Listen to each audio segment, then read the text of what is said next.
Page number 162, Kabir सागर का सरलार्थ, अध्याय अनुराग सागर का सारांश, जो परमपिता परमेश्वर सतगुरु रामपाल जी भगवान ने हमें लिख के दी है।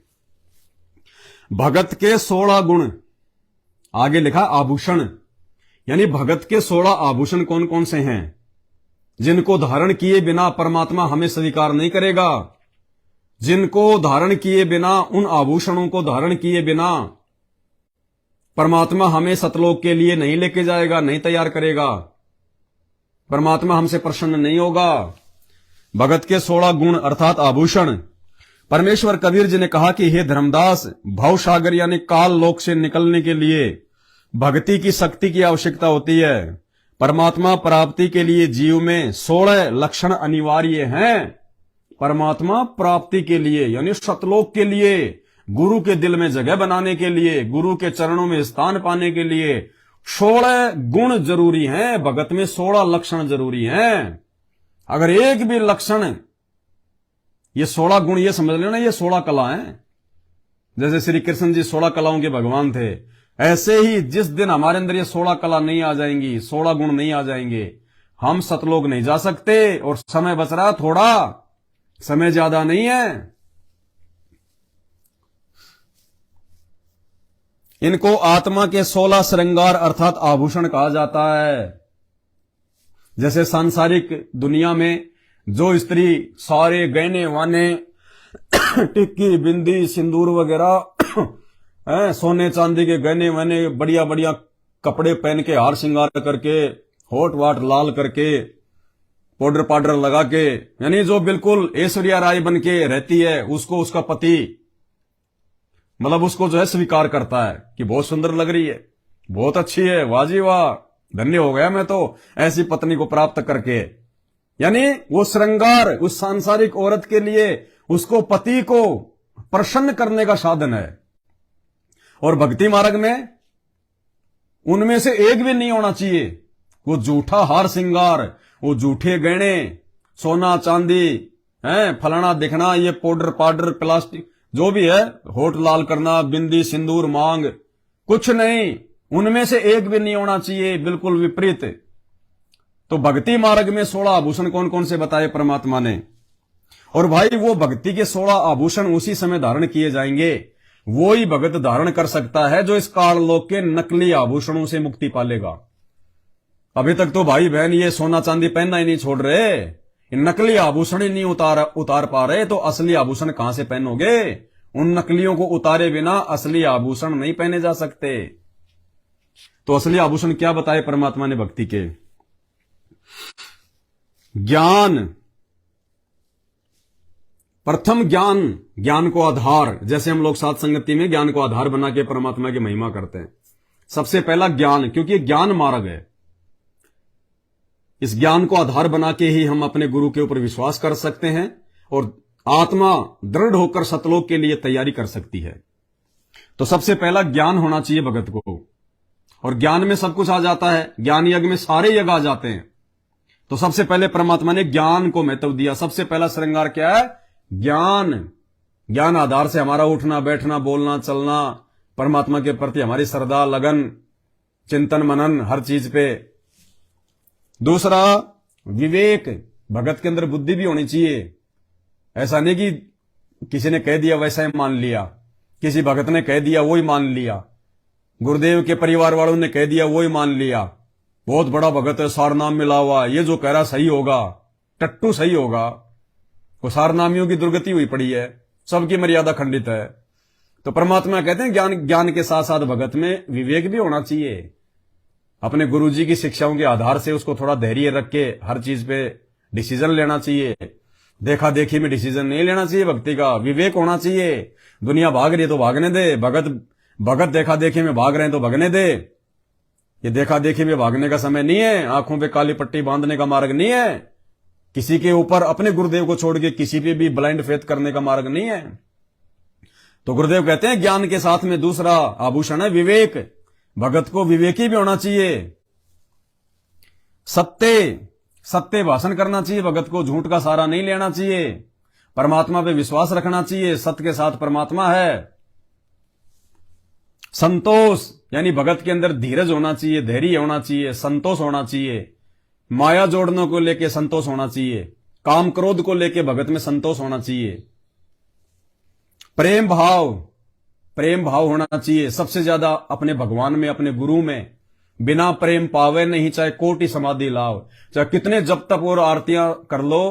कहते हैं जब तक आपका प्रेम आपके गुरुजी में नहीं उमड़ेगा, रह रह के आपकी आंखों से आंसू नहीं आएंगे आपके परमात्मा की याद में, अपने इस काल लोक में फंसे रहने को लेके कि परमात्मा अब की बार भी रह गया तो मेरा तो बेड़ा गर्क हो जाएगा।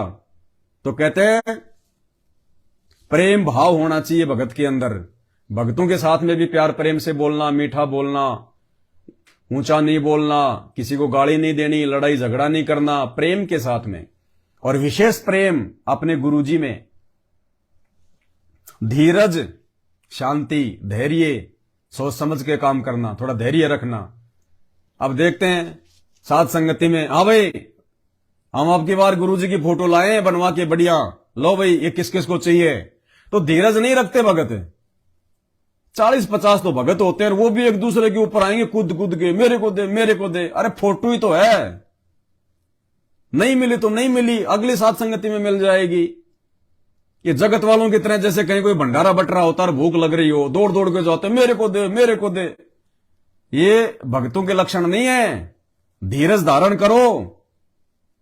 अगर आपसे पहले कोई ले रहा है तो वो भी तो आपका भाई है, वो भी तो आपका भाई है। अरे आप और आपके बेटे दोनों भूखे हैं और कोई आदमी कोई खाना बांट रहा हो और आपका बेटा जाके ले रहा है, तो आप उससे पहले लेने का प्रयास करोगे क्या? क्योंकि आपको पता है कि ये मेरा ही तो बेटा है, मेरा ही तो भाई है, ये ले रहा है मैं ले रहा हूं, बात एक ही है, बचेगा तो मैं और ले लूंगा। लेकिन नहीं, हाँ भाई मेमोरी कार्ड किस किस को चाहिए, तो दौड़ के आएंगे जैसे मतलब हिरण की तरह। अरे डट जाओ, शांति रखो भाई, तुम्हारे लिए लाए। लेकिन नहीं, वो धीरज नहीं, अभी तो धीरज नहीं है तो परमात्मा पास में नहीं है। अपनी जगह पे बैठे रहा करो, मिल जाएगा। हमें भी पता है कि कोई लाखों की संख्या में तो आ नहीं रही, कोई साथ संगति में 100-50 आते हैं तो उससे ज्यादा ही लेके जाते हैं हम, तो मिल जाता है अगर धैर्य रखोगे तो।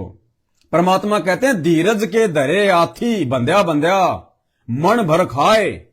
हाथी को धैर्य होता है, धीरज होता है, उसको अपने मालिक पे विश्वास होता है, इसलिए कहते हैं खूंटे से बंधा बंधा भी परमात्मा उसको खाने के लिए देता है। एक मन खाता है हाथी रोज 40 किलो। क्यों? क्योंकि हाथी को धीरज है, वो हड़बड़ी नहीं करता। तो कहते हैं धीरज के धरे हाथी बंध्या बंध्या मन भर खाए, और एक टूक के कारण वो कुत्ता 70 घर फिर आए। और एक रोटी टुकड़े के कारण कुत्ता 70 घर में मुंह मारता रहता है। कहीं टूक मिलते हैं तो कहीं जूत मिलते हैं। तो भाई हमने ये कुत्ता कर्म नहीं करना। कोई भी काम हो, कहीं भी, चाहे साथ संगति में, चाहे अपने घर पे, चाहे मार्केट में, भगत ने धीरज धारण करना चाहिए, जल्दबाजी नहीं करनी चाहिए, हड़बड़ी नहीं करनी चाहिए। नहीं मिल रही तो ये सोच के कि हो सकता है मेरे गुरुजी की इसी में कोई मतलब मेहर है, मेरे गुरुजी की यही रजा है, कोई बात नहीं, अगली बार ले लेंगे, एक ही बात है, ये भी तो जो है मेरे भक्तों के घर में जाएगी, कोई बात नहीं। और मिल गई तो आराम से मिल जाएगी। तो जल्दबाजी नहीं करनी किसी भी चीज के लिए, ना भंडारे के लिए, ना किसी भक्ति की सामग्री के लिए। तो धीरज परमात्मा ने बताया कि भगत के अंदर ये गुण होना चाहिए। निर्दोषा, आगे कोष्टक में गुरुजी ने लिखा है धोखा रहित। निर्दोषा यानी भगत को बिल्कुल पाक साफ होना चाहिए। भगत के मन में किसी के प्रति धोखाधड़ी मन में भी नहीं आनी चाहिए, छल कपट के भाव मन में भी नहीं होने चाहिए। हमारा नुकसान हो रहा है, हो जाने दो, हमें कोई ठग रहा है उसको ठग के ले जाने दो। कबीरा आप ठगाइए और न ठगिए कोई, आप ठगाए सुख होते हैं और ठगे दुख होई। तो हमने किसी को नहीं ठगना, हमें कोई ठग रहा है तो ठगने दो। जो तो को काटा बोवे ताको बो तू फूल, तो ये फूल के फूल हैं वाको हैं त्रिशूल। हमने धोखाधड़ी नहीं करनी, हमने छल कपट नहीं करना, फिर हमारा परमात्मा साथ देगा। हमें किसी चीज की परमात्मा वो कमी नहीं छोड़ेगा मालिक। तो भगत को धोखे से रहित होना चाहिए, निर्दोषा होना चाहिए। 8वां लक्षण क्या बताया मालिक ने? दया। दया धर्म का मूल है, पाप मूल अभिमान, तुलसी दया न छोड़िए जब लग घट में प्राण। दया तो बहुत ही जरूरी है हर चीज के प्रति।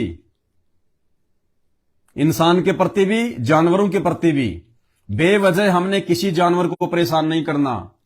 कुत्ते को भी हमने गाली नहीं निकालनी, कुत्ते को भी कि हट भग जा, हट हट, या उसको मारना नहीं। अगर कोई लेट रहा है, कहीं आराम कर रहा है कोई कुत्ता, तो हमने उनको भी जो है उठपटांग नहीं बोलना। जानवर को भी घर पे आ जाए तो उसको भी प्यार प्रेम से रोटी का टुकड़ा डाल दो, जैसा भी आपके पास में।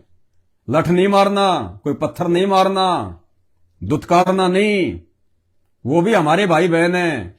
ना जाने हम कितनी बार वो कुत्ते बन चुके हैं। ऐसे ही हम भी एक टूक के लिए गली गली जो है मुंह मारा करते थे। वो भी उसी परमात्मा की आत्मा है, संत रामपाल जी भगवान की। अपने कर्म संस्कार वश आज वो पशु योनि में है। बाकी इंसानों के साथ में तो हमने किसी भी प्रकार से मारपीट गाली गलौज करनी नहीं है। सौपन में नहीं सोचना, नहीं तो भक्ति रहित हो जाएंगे। और आवश्यकता से ज्यादा हमने दया भी नहीं दिखानी।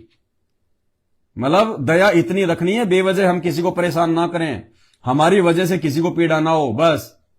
आवश्यकता से ज्यादा दया धर्म नहीं दिखाना, नहीं तो राजा जनक की तरह काल ठग लेगा। बाकी जिसके साथ जैसा हो रहा है उसके अपने संस्कार पे छोड़ो कि भैया इसके भाग्य में ऐसा लिखा हुआ है। भक्ति करता नालायक, जब इसको परमात्मा मिला था क्यों छोड़ दिया मालिक कोई भाई इसने उस समय। आज ये जो है ये दुख उठा रहा है, ये परेशानियां उठा रहा है। आपसे जितना बने मर्यादा में रह के किसी की मदद करो, जो है दया दिखाओ। मर्यादा तोड़ के या आपके मोक्ष के मार्ग में बाधा बन जाए, वो दया नहीं दिखानी हमने। चाहे कोई मरे चाहे कोई जिए, हमने सबसे पहले अपनी भक्ति बचानी है, अपनी मर्यादा बचानी है। तो दया भाव, क्षमा, अक्षमा करना। हमने किसी के साथ लड़ाई झगड़ा नहीं करना, मारपीट नहीं करनी। चाहे किसी ने हमारा कितना नुकसान क्यों ना कर दिया हो, हमने उसको माफ कर देना है। अब जैसे हमारे साथ संगत वाले भाई बहनों की सफारी गाड़ी जो हम 22-23 लाख रुपए में लेके आए थे, 1 साल बाद में चोर उसको चुरा के ले गए। और हमें यह भी पता कि कौन चोर चुरा के ले गया और किन चोरों के कहने पे जो है वो चुरा के ले गया।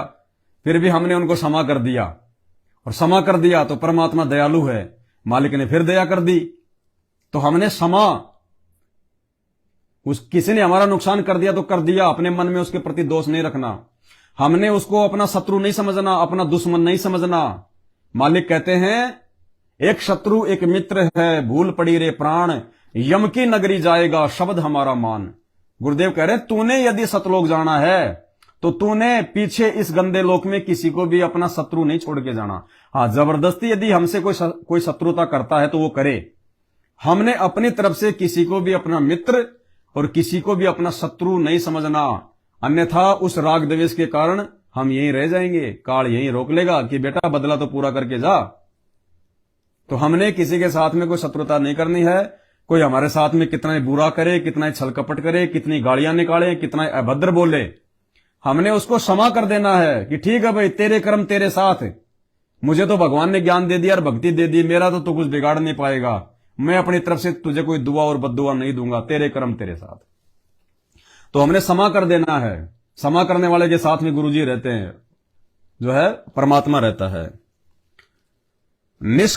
शील, शील मानी शांत स्वभाव होना चाहिए भगत का, शीलता होनी चाहिए भगत के अंदर। मृदुभाषी, बेवजह फालतू में किसी के साथ में लड़ाई झगड़ा नहीं। जब हमारे अंदर शीलता आ जाएगी तो अंदर भी हमारे जो है शालीनता आ जाएगी।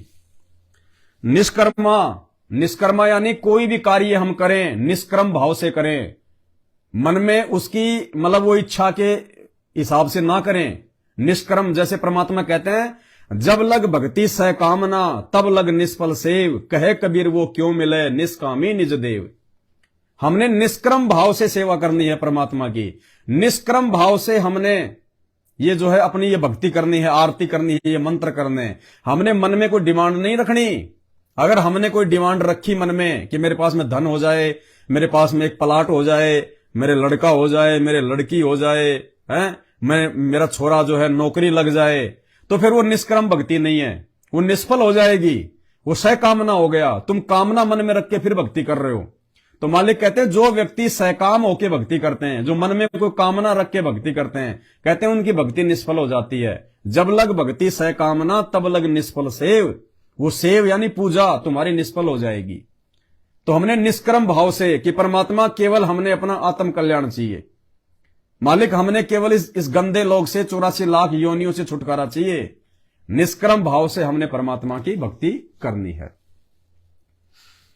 त्याग, त्याग तो भाई आप सबको पता ही है, हमने सब कुछ छोड़ के जाना है यहां से एक दिन। तो हमने यहां की किसी भी वस्तु में, काल लोक की किसी भी वस्तु में अपना हिस्सा समझ के उससे जो है वो जकड़ के नहीं रहना। हमने ये नहीं सोचना कि ये मेरी है। ठीक है, आपने कमाई है, आपने अपने पैसों से कमाई है जो भी, लेकिन वो पैसा भी जो है इस काल का, वो वस्तु भी जो है इस काल की, ये शरीर भी इस काल का, ये शरीर भी हमने यहीं छोड़ के जाना अंत में, ये शरीर भी साथ नहीं जाएगा। आज चाहे कोई कितना हट्टा कट्टा हो, पाव भर राख बनेगी उसकी, और राख भी हवा के साथ में उड़ जाएगी। बची कुछ जो घरवाले जो है वो गंगा जी में डाल के आ जाएंगे। तो हमने हर चीज में त्याग भाव रखना है। अगर हम किसी चीज को अपना समझ के चलेंगे, उस चीज से यदि हम विशेष प्रकार का लगाव रखेंगे, तो वो हमारे दुख का कारण बनेगी, हमारी वो पीड़ा का कारण बनेगी। और मालिक कहते हैं, जहां आशा तहां बासा होई, मन कर्म वचन सुमरियो सोई। अंतिम समय में, मरते समय, स्त्री या पुरुष की, बच्चे या बूढ़े की, जिस भगत की या जगत वाले की, मरते समय जिस भी चीज में इच्छा होगी, काल ने वहीं उसको वापस उसको जन्म देना पड़ेगा। अगर किसी की कार कोठी मकान में इच्छा रह गई, तो वहीं पे अगले जन्म में उसको कुत्ता बना के छोड़ देगा, उसी घर के आसपास चक्कर काटेगा, सांप की योनि में जन्म दे देगा, वहीं पे जो है वो बिल बना के रहेगा। और उन्हीं बच्चों ने कभी देख लिया तो मारेंगे खींच के उसके लठ। तो परमात्मा कहते हैं त्याग भाव रख के चलना है, किसी चीज से अपना नाता जोड़ के मत चलो सिवाय अपने सतगुरु से और भक्ति से। या तो सतगुरु से अपना नाता जोड़ो, या फिर भक्ति से, जो मालिक ने जो भक्ति दे दी, 5 यज्ञ, 3 समय की आरती, मंत्र और ये सत्संग, इन चीजों से नाता जोड़ो, इनको अपना मानो। बाकी यहां किसी चीज को हमने अपना नहीं मानना। यदि मानेंगे तो भाई ये शरीर छोड़ते समय हमारी उनमें आस्था बनेगी, आस्था बनेगी तो चाहे कितनी भक्ति कर लो, परमात्मा कहते हैं वापस यहीं जन्म देना पड़ेगा, पशु योनि में या फिर मानव योनि में। हमने केवल उनको यूज करना है। अब जैसे कहीं कोई पहाड़ होता है बहुत बड़ा, जैसे लोग जो है घूमने के लिए जाते हैं बड़े बड़े पहाड़ों पे, मनाली, कुल्लू, शिमला। अब दूर से देखते हैं, देखो पहाड़ कितना अच्छा, अब देख के बड़ा अच्छा लगा, बड़ा सुंदर लगा, मन को आनंद आया। लेकिन क्या हमारी उसके अंदर रुचि बनती है? क्या उस पहाड़ में हम कोई अपनापन जो है वो देखते हैं? नहीं। क्यों? क्योंकि हमें पता है कि हमारा नहीं है। बस देख के खुश हो लो, आनंद ले लो, मजे ले लो, लेकिन पहाड़ में रुचि नहीं बनती, क्योंकि हमें पता है, अंदर से पता है कि यह पहाड़ मेरा नहीं है, मुझे कोई नहीं देगा, इस पे अधिकार जमाने कोई नहीं देगा। इसलिए यह सोचकर कि ये मेरा नहीं है, बस दूर खड़े होकर हमने आनंद ले लिया और आ गए। इसी प्रकार से हमने जो परमात्मा ने हमें अपने भाग्य में या संस्कार में जो भी चीज दी हुई है, कार, कोठी, बेटा, बेटी, मकान, जायदाद, बिजनेस, परमात्मा कहते हैं उसके अंदर त्याग की भावना रखो हमेशा। और एक मालिक ने एक बहुत अच्छा उदाहरण दिया, जैसे हम किसी होटल में जाते हैं, रात को रुकते हैं 1500 रुपया रेंट देके, और जब हम उस होटल में रात को रुकते हैं तो हमारे को बेड भी मिलता है, हमारे को जो है पंखा भी मिलता है, उस कमरे में हमारे को एसी भी लगी हुई मिलती है, उस कमरे में एक जो है वो टीवी भी होता है, टेबल भी होती है। लेकिन जब हम सुबह चलते हैं वो मकान छोड़ के, तो क्या हम टीवी को उठा के चलते हैं? हम वो चद्दर अपने बैग में डाल के चलते हैं? वो बेड को लेते हैं कि ये तो मेरा बेड है, मैं रहा था रात को, मैं सोया था इस पे, ये टीवी तो मेरा हो गया, मैंने पूरी रात इसमें जो है वो फिल्म देखी है। लेकिन हम उनमें से एक भी चीज को, एक चम्मच भी नहीं उठाते उस होटल की। क्यों? क्योंकि हमें पता है कि ये मेरी नहीं है, ये किराए की है सारी चीजें, मैंने 1000 रुपए दिए तो मेरे को रात के उपयोग के लिए दे दी इन्होंने, ये मेरी नहीं है। इसी प्रकार आज वर्तमान में जो हम समझ रहे हैं कि ये मकान मेरा, ये बेड मेरे, ये गाड़ी मेरी, ये कार मेरी, ये बच्चे मेरे, ये मां मेरी, ये पत्नी मेरी, ये धन मेरा, ये सोना चांदी मेरा, ये खेत मेरे, ये फार्म हाउस मेरे, कुछ नहीं है बेटा, वो तो किराए का है, किराए का, तेरे भाग्य अनुसार तेरे को मिला हुआ है। वो जमीन जिसका तू मालिक बन के बैठा है, वो जमीन वहीं पड़ी है, वो जमीन वहीं की वहीं है, और लाखों लोग उस पर रजिस्ट्रियां करवा करवा के मर गए। लाखों लोग उस जमीन के टुकड़े पे अपना अधिकार जमा जमा के, तेरे से पहले तेरा दादा था, उससे पहले उसका दादा था, उससे पहले उसका दादा था, कहते हैं लाखों लोग उस 2 बीघा जमीन पे रजिस्ट्रियां करवा करवा के मालिक बन बन के मर गए, राख बन गए। वो जमीन वहीं पड़ी है और वो मालिक कोई तो गधा बन के घूम रहा है, कोई जो है कुत्ता बन के घूम रहा है। तो परमात्मा कहते हैं अब ये चीजें, ये त्याग भाव बनेगा कैसे? ज्ञान से। ज्ञान बिना नहीं बन सकता, चाहे कितनी कोशिश कर ले। अगर 5 रुपए से आदमी का मोह नहीं छूट सकता, 5 रुपए से अगर ज्ञान नहीं है तो परमात्मा संत रामपाल जी भगवान ने हमें वो अनमोल ज्ञान दे दिया। इस ज्ञान से, अरे कार कोठी बंगले बेटा बेटी तो छोड़ो, हमने तो ये दुनिया छोड़नी है, दुनिया, ये धरती छोड़नी है, ये 21 ब्रह्मांड छोड़ने, हमने इतना बड़ा त्याग करना है। तो परमात्मा के ही ज्ञान में वो ताकत है, संत रामपाल जी के ही जो है वो सत्संग में वो पावर है जो हम ये चीजें छोड़ सकते हैं। अन्यथा मरते मरते भी आदमी जो है आंखों में आंसू डाल डाल के रोता है, हे भगवान पूरी जिंदगी कमाया मैं गधे की तरह, बैल की तरह, हे भगवान ये सब छोड़ के जा रहा हूं, और अगले जन्म में कुत्ती का जो है बच्चा बन के पैदा हो जाएगा, कोई उस मकान की छाया में भी नहीं बैठने देगा उनको। तो परमात्मा कहते हैं अगर आपको सतलोक जाना है तो आपने ये त्याग का भाव रखना पड़ेगा हमेशा।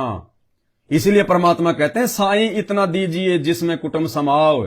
हम भगवान से इतना ही मांगे कि आवश्यकता से ज्यादा ना हो।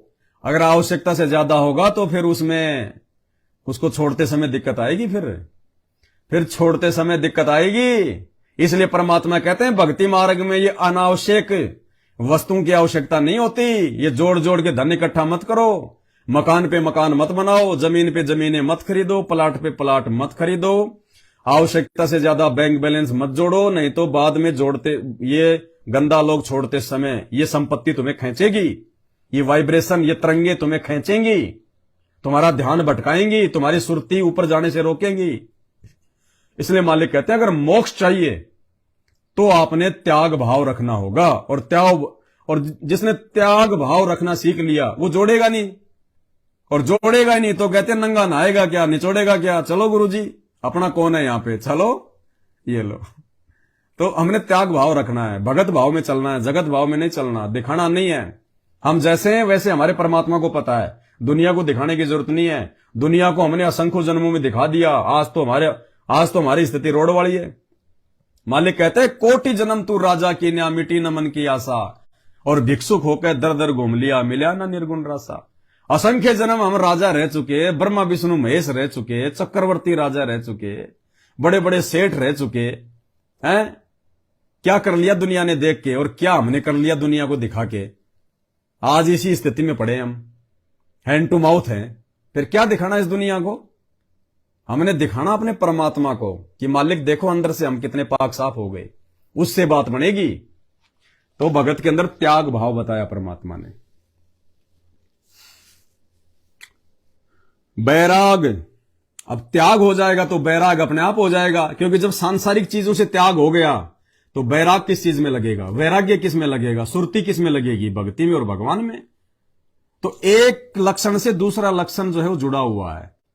अगर हमने एक लक्षण को सही प्रकार से पकड़ लिया, जो सबसे पहला बताया परमात्मा ने, ज्ञान, सबसे पहला लक्षण ज्ञान, यदि ज्ञान को आधार बना लिया तो बाकी चीजें तो ऑटोमेटिक धारण होती चली जाएंगी, जोर ही नहीं आएगा।